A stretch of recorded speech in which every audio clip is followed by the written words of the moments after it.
నిన్ను కేసీఆర్ కన్నే ఎందుకు పంపించిండో ఇప్పుడు అర్థమవుతున్నది. ఈరోజు అన్ని పంపించే రోజులు దగ్గర పడ్డాయి. లాస్ట్ కాడ అమ్మవారి మహాలక్ష్మమ్మ గుడికాడ పోయి ఏడ్చే రోజులు దగ్గరకు వస్తాయి.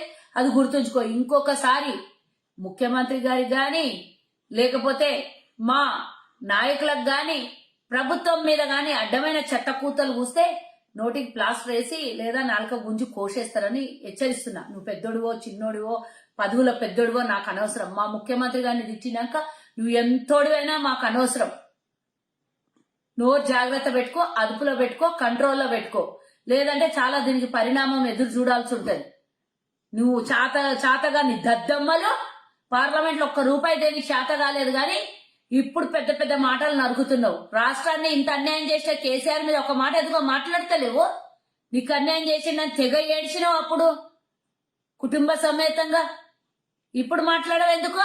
కేసీఆర్ చేసిన అన్యాయం మోసానికే నేను కూడా ఆ అన్యాయం మోసంలో హెల్త్ మినిస్టర్ ఉన్నప్పుడు ఇంకో శాఖ మంత్రిగా ఉన్నప్పుడు నా సర్వనాశనం చేస్తే ఈ గతి బట్టి కాంగ్రెస్ చేతిలో పెట్టిన తర్వాత దాన్ని కుట్టుకుంటూ వస్తున్నారు బొంతలా గాని ఎందుకో చెప్పనికి వస్తలేదు. జాగ్రత్త పెట్టుకో. మర్యాద ఇచ్చినంతసేపే మర్యాద